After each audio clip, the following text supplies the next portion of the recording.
Dude, where'd you go?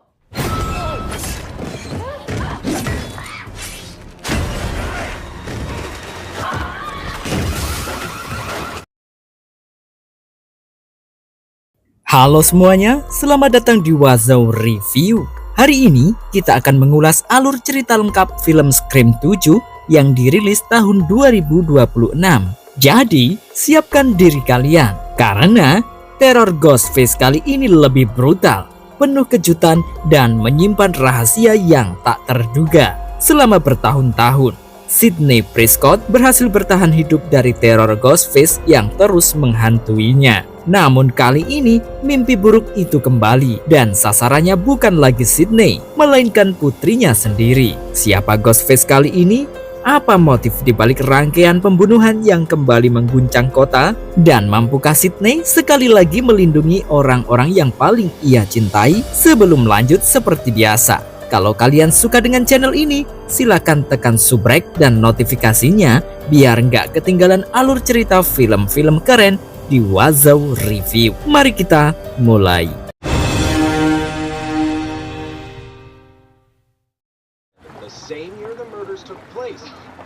Film dibuka pada sebuah malam di Woodsboro. Sepasang kekasih, Scott dan Madison, datang ke bekas rumah Stu Macer. Mereka pun masuk ke rumah itu, yang kini sudah berubah menjadi Airbnb bertema Ghostface, lengkap dengan sejarah kelam pembunuhan yang dulu dilakukan Stu dan Billy Loomis, serta tragedi terbaru yang melibatkan Amber Freeman dan Richie Kears. Scott terlihat sangat antusias karena ia penggemar berat film horor. Sebaliknya, Madison merasa tidak nyaman sejak awal. Beberapa saat kemudian, Madison berpamitan untuk ke kamar mandi. Namun setelah dia kembali, Scott menghilang dari tempat semula. Madison pun mencari dan memanggil Scott berulang kali, tapi tidak ada jawaban. Scott? Hello? Suasana rumah itu terlalu menyeramkan baginya. Apalagi tiba-tiba dia berhadapan dengan sosok Ghostface di sebuah kamar yang membuatnya lari ketakutan. Dia lalu bertemu dengan Scott dari luar dan langsung memberitahu soal Ghostface yang baru saja dia temui. Tapi setelah diperiksa, sosok itu hanyalah sebuah patung yang dilengkapi dengan sensor gerak yang membuatnya terlihat nyata.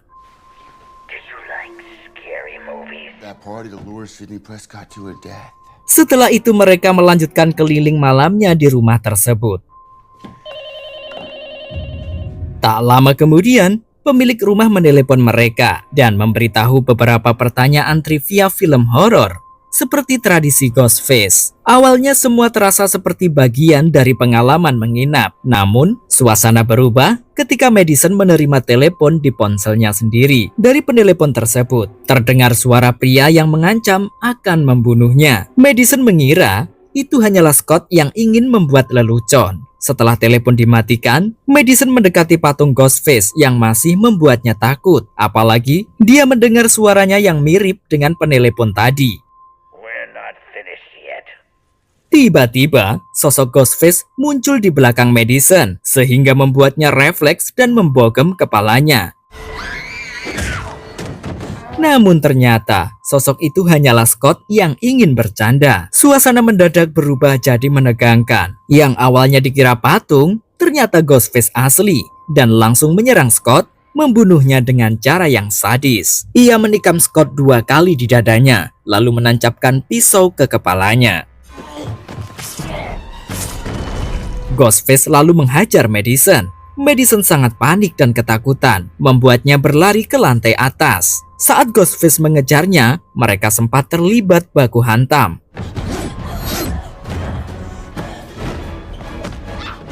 Madison sempat berhasil membuatnya jatuh dari pinggir lantai dan dia bergelantungan pada lampu. Namun sialnya, ketika dia akan kembali ke lantai, ia justru jatuh tepat ke arah pisau Ghostface. Setelah itu, Ghostface menyiram tubuh Madison dan seluruh rumah dengan bensin. Ia lalu membakar Madison hidup-hidup bersama rumah tersebut. Dan film horor Scream seri ke-7 barulah dimulai.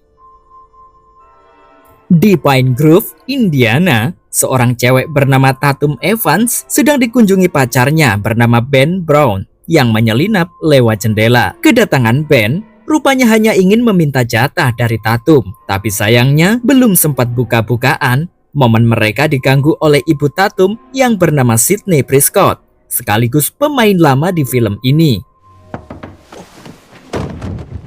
Ibu Tatum punya alasan kuat untuk tidak mudah percaya pada siapapun, terutama pacar anaknya, sehingga dia langsung mengusir berondong tersebut. Sydney kini berusaha menjalani hidup baru yang jauh dari Woodsboro bersama Tatum dan suaminya, Mark Evans, yang seorang polisi. Setelah doinya diusir, Tatum menjadi marah pada sang ibu, bahkan menganggapnya sebagai orang yang munafik. Kemarahan Tatum sebenarnya bukan semata-mata karena Ben diusir, tapi karena ia merasa ibunya terlalu mengontrol hidupnya. Sang ibu pun menjelaskan bahwa ia tidak membenci Ben secara pribadi. Ia hanya tidak mau mengambil resiko karena pengalaman masa lalunya membuatnya sulit mempercayai orang.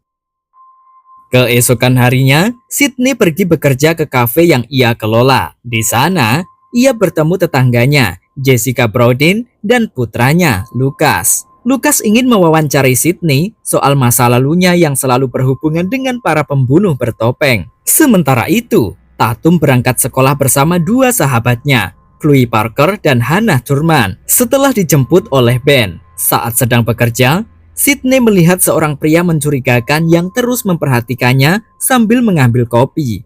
Di sekolah, Tatum mengikuti latihan drama. Namun guru dramanya, Mr. Willis, mengkritik aktingnya karena dianggap kurang bersemangat.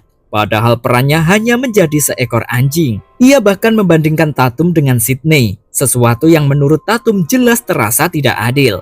Chloe, Hannah, dan Ben pun mencoba menghiburnya. Di kantornya, Sydney tiba-tiba menerima telepon dari Ghostface. Awalnya ia tidak terlalu panik. Setelah bertahun-tahun menghadapi teror serupa, Sydney sudah jauh lebih tangguh. Namun keadaan berubah ketika si penelepon mengaku sebagai Stu yang seharusnya sudah mati setelah kepalanya tertimpa televisi di film sebelumnya. Lewat panggilan video, sosok itu terlihat lebih tua dan penuh bekas luka.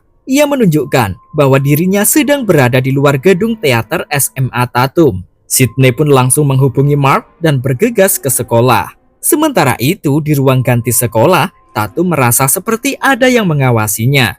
Dan di gedung teater, Hannah masih tergantung dengan kabel panggung ketika Ghostface menyelinap masuk. Pria bertopeng itu membunuh seorang teknisi bernama Aaron. Setelah itu, Ghostface menyiksa Hannah dengan mengayunkan tubuhnya menggunakan kabel.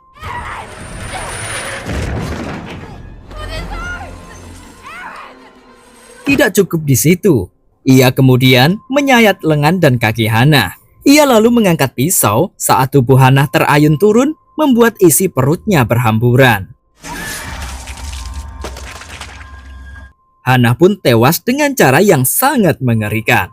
Beberapa saat kemudian, Sydney tiba dan hanya bisa melihat akibat dari serangan itu. Ia sempat mencoba menembak Ghostface, tetapi si pembunuh itu berhasil kabur.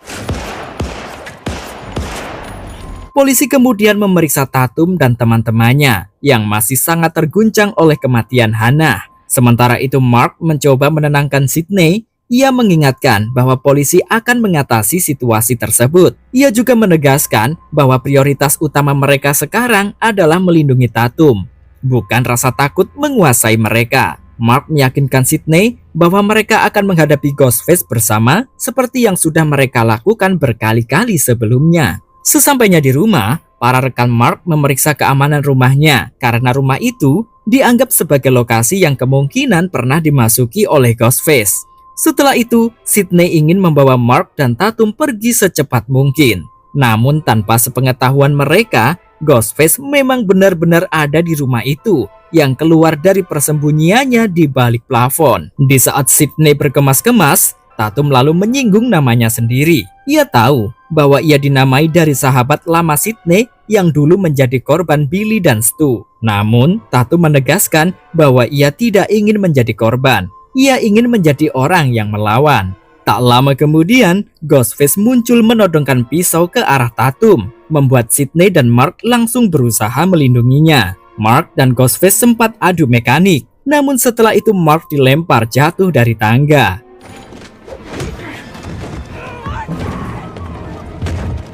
Sementara Sydney membawa Tatum ke ruang aman dan menyelundupkannya keluar lewat celah di balik dinding. Ghostface ternyata sangat cerdas. Dia tahu bahwa ada celah di balik dinding yang ada di hadapannya, sehingga dia menghujamkan pisaunya ke dinding itu dan hampir mengenai Tatum.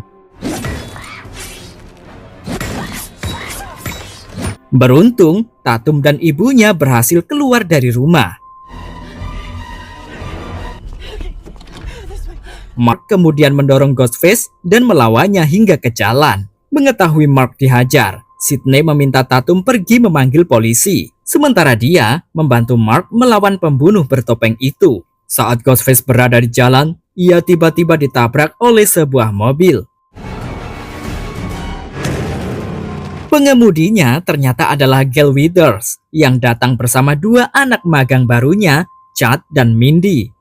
Sydney dan Gale akhirnya bertemu lagi setelah Sydney memilih tidak terlibat dalam pembantaian di New York. Mereka kemudian membuka topeng Ghostface dan menemukan bahwa pembunuh itu adalah Carl Allen Gibbs, pria mencurigakan yang sebelumnya dilihat Sydney di kafe.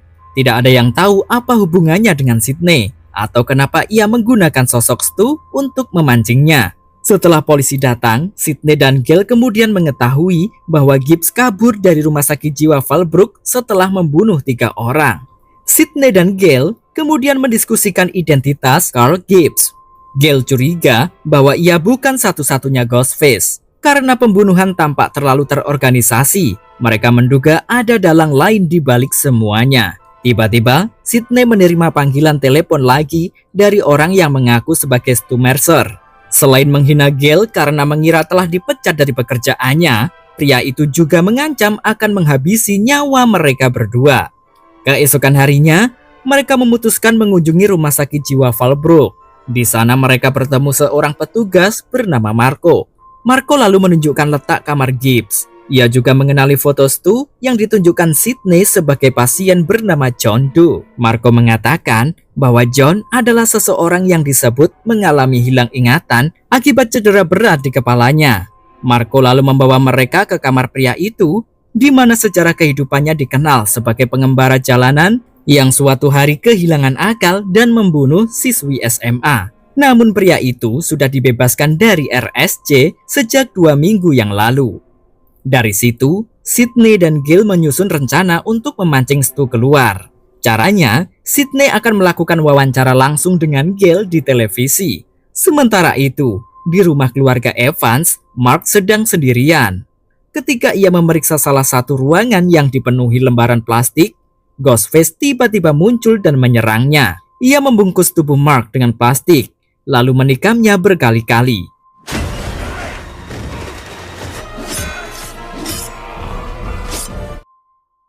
Malam harinya, Tatum berkumpul dengan Chloe, Ben, Lucas, Chad, dan Mindy di bar tempat Chloe bekerja.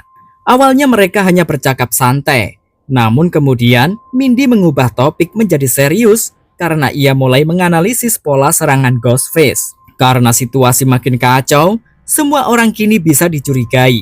Mindy mulai menjelaskan aturan untuk pembantaian kali ini. Menurutnya, Ghostface kali ini memakai nostalgia sebagai senjata untuk menyerang Sydney secara emosional. Mindy mencurigai Lucas karena pembawaannya terasa menyeramkan. Apalagi sebelum mereka berkumpul di bar tempat Chloe bekerja, Mindy melihat Lucas berdiri di dekat rumah Sydney sambil memegang leaf blower. Lucas tampak terus memperhatikan rumah Sydney dengan cara yang membuat Mindy tidak nyaman. Ben juga tidak luput dari kecurigaan karena ia cukup paham teknologi untuk membuat defect Stu dan menakut-nakuti Sydney. Sydney akhirnya menjalani wawancara langsung dengan Gale yang ditonton Tatum dan teman-temannya.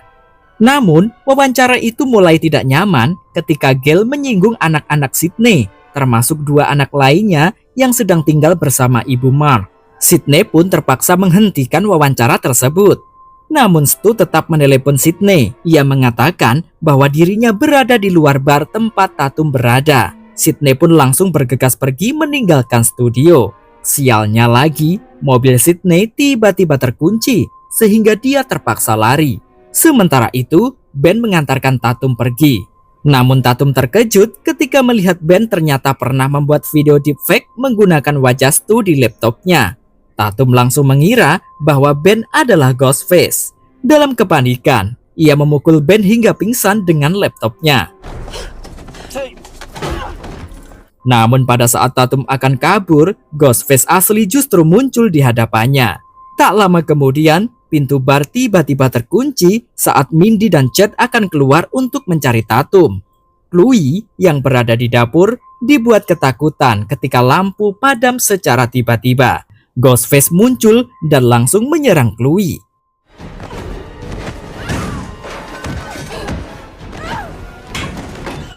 Saat berusaha melawan, Chloe mencoba menikam Ghostface, tetapi pisaunya justru mengenai bahu Chad yang datang secara mendadak. Tanpa basa-basi, Ghostface lalu menyayat leher Chad.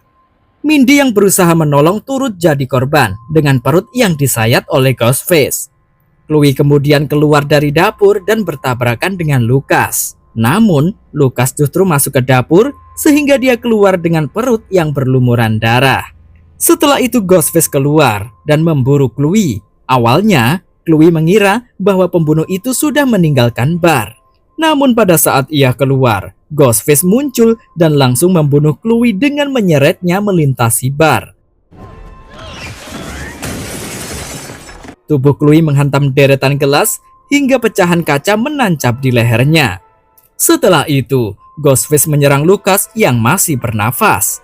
Ia menikam perut Lucas lalu menghantamkan kepalanya ke gagang keran bar hingga tewas.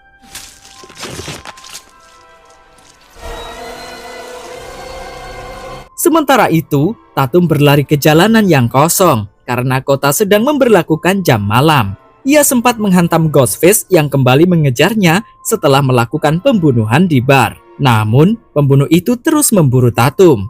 Beberapa saat kemudian, Ben berhasil menyusulnya. Ia pun meminta maaf pada Ben karena sempat menuduhnya. Namun sebelum mereka bisa benar-benar aman, Ghostface muncul dan menikam Ben hingga tewas. Tatum nyaris tidak punya waktu untuk menangisi pacarnya yang tiada. Ia terus berlari sekencang mungkin sampai tiba di kafe milik ibunya. Di sana, ia menghubungi sang ibu. Ia lalu diberitahu bahwa ada pistol di kantor. Tak lama kemudian, Ghostface datang ke tempat itu. Saat Ghostface mengejar, Tatum lari masuk ke kantor ibunya dan mengunci diri di sana, berusaha mencegah Ghostface ikut masuk ke dalam. Dengan bantuan kamera keamanan, Sidney memandu Tatum mengambil pistol di brankas untuk menembak Ghostface menembus dinding. Tatum, you are. Tembakan itu berhasil menjatuhkan Ghostface untuk sementara. Namun saat Tatum keluar untuk memeriksa, Sidney melihat lewat kamera. Ghostface itu bangkit lagi dan menghajar anaknya.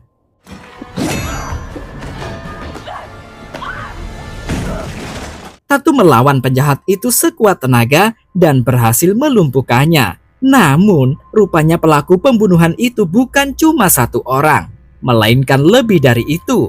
Beberapa detik kemudian, Ghostface kedua muncul dan membantu menculik Tatum. Si pembunuh kemudian menelepon Sidney dan menyuruhnya datang ke rumahnya sendiri. Dia berjanji tidak akan menyakiti Tatum sampai Sidney benar-benar tiba di rumah. Singkat cerita, Sidney akhirnya tiba di rumahnya.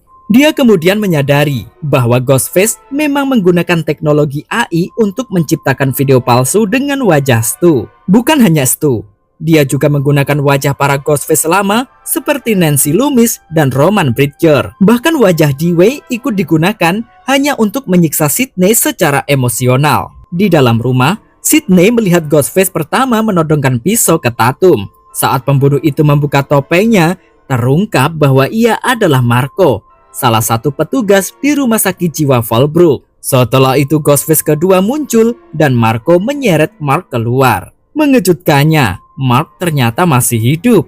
Ghostface kedua kemudian membuka identitasnya. Dia adalah Jessica. Ya Tuhan, Jessica tetangga Sidney sendiri. Jessica kemudian mengungkapkan motifnya. Ia mengaku terinspirasi oleh Sidney dan memoarnya untuk menjadi seorang petarung. Inspirasi itu mendorongnya membunuh suaminya sendiri yang kasar. Namun, Jessica kecewa karena Sydney tidak ikut hadir dalam pembantaian di New York. Karena itu, ia memancing Sydney kembali. Tujuan Jessica adalah menjadikan Tatum sebagai final girl baru dengan cara membunuh Sydney. Mark yang masih bertahan berhasil membebaskan anaknya. Di saat Jessica menodongkan pisau di leher Tatum, gadis yang talinya sudah terlepas itu kemudian menghantam kepala Jesse dengan kepalanya sendiri. Tatum segera berlari, sementara Sydney menembak Marco tepat di kepala hingga tewas. Setelah itu, Sydney mengejar Jessica yang kabur dan bertarung dengannya. Duel maut terjadi di antara wanita itu.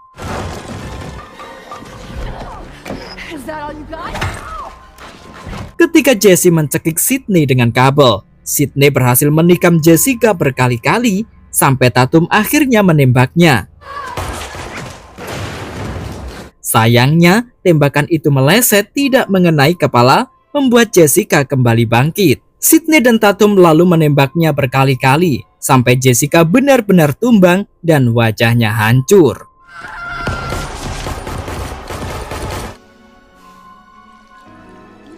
Setelah perjuangan panjang selesai, Mark kemudian dibawa ke rumah sakit. Gail kemudian datang bersama Chad dan Mindy, yang seperti biasa lagi-lagi berhasil selamat dari serangan mematikan. Gail dan Sydney akhirnya berdamai. Gail bahkan memberi kesempatan kepada Mindy untuk membawakan laporan berita. Setelah semuanya mereda, Sydney berbicara dengan Tatum. Ia menjelaskan alasan kenapa putrinya diberi nama seperti sahabat terbaiknya. Karena Tatum sahabat Sydney adalah wanita yang kuat dan tak takut pada apapun.